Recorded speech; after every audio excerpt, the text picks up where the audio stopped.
આજે માં તાપીનો પ્રાગટ્ય દિવસ છે। પાવન સલીલા અને જેમના સ્મરણ માત્રથી પાપોનો નાશ થાય તેવી માં તાપીને આજે મહાઆરતી ઉતારી ચુંદડી અર્પણ કરવામાં આવી હતી।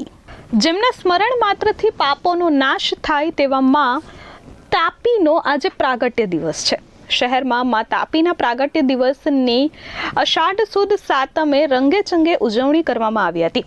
આજે તાપી માતાના પ્રાગટ્ય દિવસને લઈ વહેલી સવારથી મોડી સાંજ સુધી શહેરના નદીના વિવિધ ઓવારા ખાતેથી માં તાપીની પૂજા આરતી અને આરાધનાનો દોર જોવા મળ્યો હતો।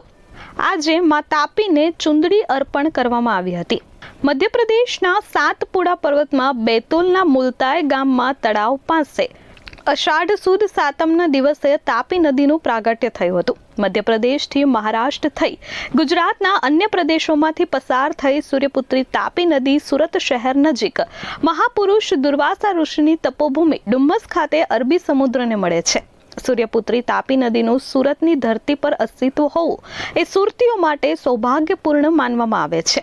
ગંગા, નર્મદા, સરયુ નદીઓના અસ્તિત્વ પહેલા સૂર્યપુત્રી તાપી નદીનું પ્રાગટ્ય થયું હતું, જે તાપી માતાની આજે 1100 મીટર લાંબી ચુંદડી અર્પણ કરી તેમની પૂજા અર્ચના કરવામાં આવી હતી। સૂર્યનારાયણ ભગવાન આદિત્ય છે, એટલે તાપી મૈયાનો જન્મ નહીં પણ તાપી મૈયાનું અવતરણ થયું એ આપણે સદભાગી કે એના કિનારે આપણને જીવન મળ્યું।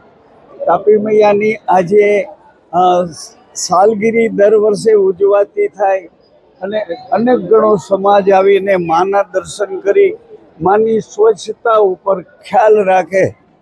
અડાવડી જ્યાં ત્યાં જે કચરા વસ્તુ ફેંકી છે એને બદલે માં આપણી માં છે એમ સમજીને તાપી મૈયાનો આદર કરીએ।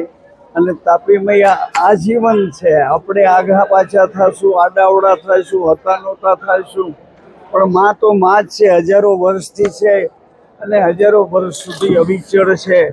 માની આ પૂજાથી મારું મન હૃદયપૂર્વક હું આનંદિત થઈને આપ સૌને પણ યાદી કરું છું કે માનો પ્રચાર થાય, માની સ્વચ્છતા સચવાય, આ બાળકોને પણ મા પ્રત્યે ભાવ થાય, આવી હું હૃદયથી લાગણી અનુભવું છું। હું રામમઠી આશ્રમથી મુરદાસ કરીને સાધુ આપ સૌની સેવામાં હાજર। Bureau report S24 news Surat.